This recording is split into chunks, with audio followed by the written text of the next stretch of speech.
What's up, everybody? This is Albert, and this is Soccer Video Blog, Episode 1. Today I wanted to talk real quick about U.S. soccer, comparing with Mexican soccer, specifically how soccer is viewed and developed here in the United States. Now, just recently, there was the MLS teams and the Mexican League teams competing against each other in the CONCACAF Champions League. And if you don't know about the history of the CCL, in the past the Mexican teams have pretty much won the tournament every time and eliminated the MLS teams, or some Costa Rican teams had limited success as well. And basically this tournament is in the whole North American region between Honduran teams, Panamanian teams, Costa Rican teams, the United States and Mexico. So I don't watch MLS, the Major League Soccer games here in the United States, but I do watch MLS when they play the Mexican League and the CONCACAF Champions League. So usually in the past, when I started watching these games, this tournament, Mexican teams would play their second string or sprinkle in a few starters, and in the two-leg series would beat the MLS teams pretty easily. They didn't take it real seriously until they came down towards the end of the tournament. This year, there was a little bit of difference to where the Mexican teams played their starters in the first leg of the games that were played here in the United States. So they were played in Los Angeles against the Galaxy, Kansas City, and then San Jose. And all Mexican teams lost. I think one of them might have tied, but the American teams, two of them didn't allow an away goal, so they didn't let the Mexican team score. But they won the games in the first leg. Now, going into the second leg, this is where everything changes, because in Mexico, usually the MLS teams do very poorly. I think just recently, last year or 2 years ago, MLS team won its first game ever in Mexico. So usually going back to Mexico for the second leg and to finish the two-game series, it's very difficult for an MLS team. So they went back, they lost. Kansas City lost by like 5-1 or something, so they lost really bad, and basically all of them got eliminated. So why is this? This is what I want to talk to you about. In the United States, soccer is not very popular. Some call it a sissy sport. There's diving, there's crying, you get tapped in the leg, you fall down, you're rolling, and it's a sissy sport. People would much rather play football, where it's rough and tough, you're strong, you're banging against each other. Basketball, you're dunking on people, you're doing all these, the NBA is really popular. Baseball, a lot of people like baseball. Not so much, because some people find it boring. Even golf, there's so many sports that are actively played and taken really serious on high school level, college level, and then of course professional level. The whole world knows about the Super Bowl pretty much now. The NBA Finals, everyone knows about the LeBron and the United States dominating Olympics and all this. So soccer is sort of lower on the popularity list. But if you talk to soccer fans in the United States, it's growing. TV viewership of European leagues, European games, even MLS is going up. Now, part of the reason of this is because if you notice, in the United States there are a lot of Mexican immigrants, where in Mexico it's different. Soccer is up there as probably the number one sport in Mexico. Second probably being baseball.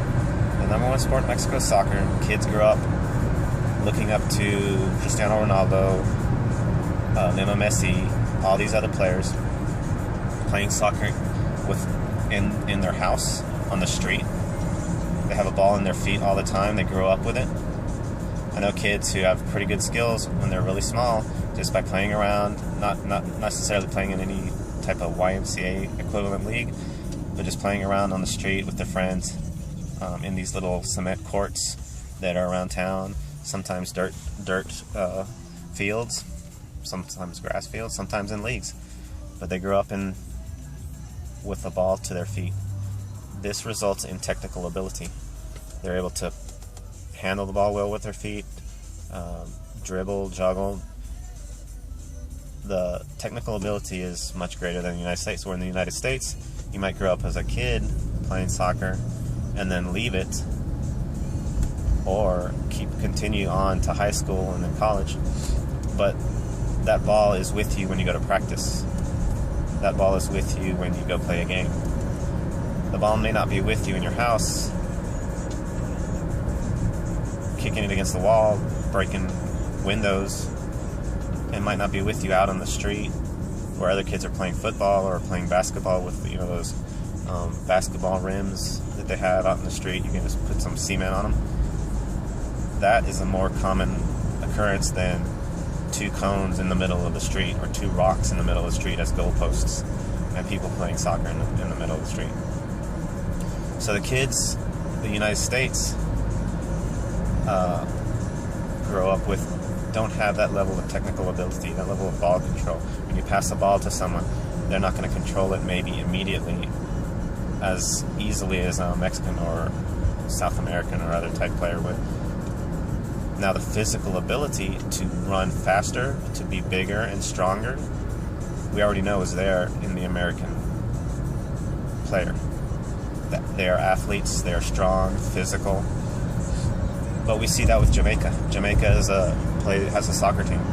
They play in CONCACAF. I don't think they even qualified for the Hex to get into the World Cup. They're fast, they're strong, but their technical ability absolutely fails them in the game of soccer. So you could have, I've heard the argument, what if LeBron and Kobe and all these football players grew up primarily playing soccer, then the U.S. would dominate. I don't believe that to be true.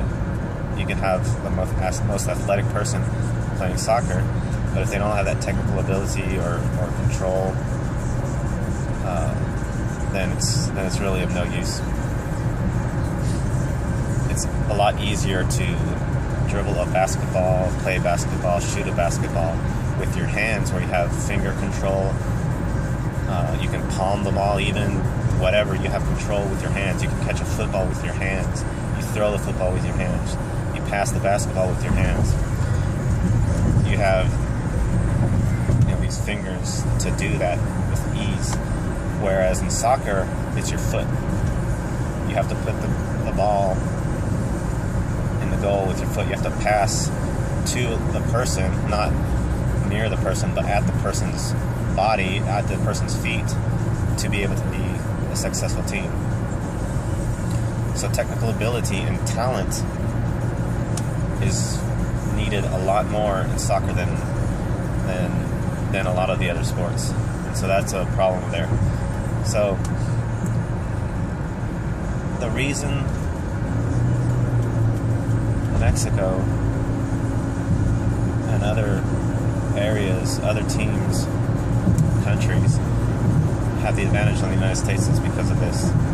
Now, if things change and all of a sudden football becomes not popular, which I sort of laugh at that, basketball becomes not popular, and kids start playing soccer all of a sudden because now it's not a sissy sport or something, and people don't watch the NFL because they're watching Major League Soccer, I don't know what universe we'd be living in if that were to happen. Then soccer might explode, and the talent and technical ability, because it'll be instilled as kids, might be there. But until then, I think we're just going to see a lot of the same. A lot of the same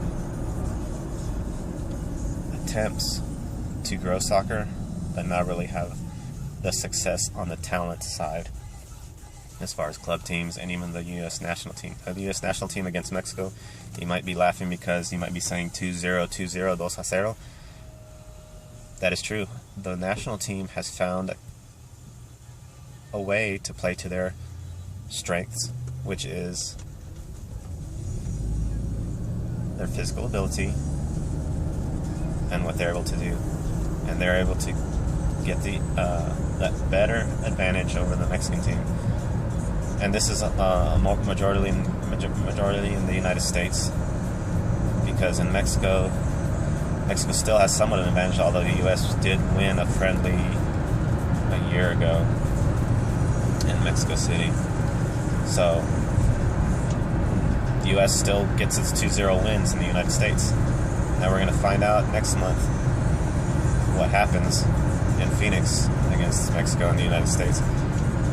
But the United States does well with their defense, with their set pieces, and frustrates the Mexican team to where they control the ball, they use their technical ability, but they get stumped on the offensive end where they can't get through the defense, or their finishing is so horrible, which the Mexican team does have a lot of problems in soccer to even get to a level, an international level that's to be a real impact team, such as Brazil or Argentina or any of the European teams. So they still have a way to go, but as in the level of CONCACAF and Mexico and the United States, those two teams are pretty even, and they'll go back and forth for, I think, a long time, unless Mexico gets their act together. But that was just a quick, not so quick blog, 12 minutes here of soccer. Hope to do another episode, something different maybe. But soccer in the United States, it's been growing. It's got a lot further to go, but I don't know how further it can go with all these other sports that are so much more popular. See you guys later. Follow me on Twitter, Beto_ATX. That's BETO_ATX. Not that I talk about football too much on that Twitter, but I will if I need to. Later.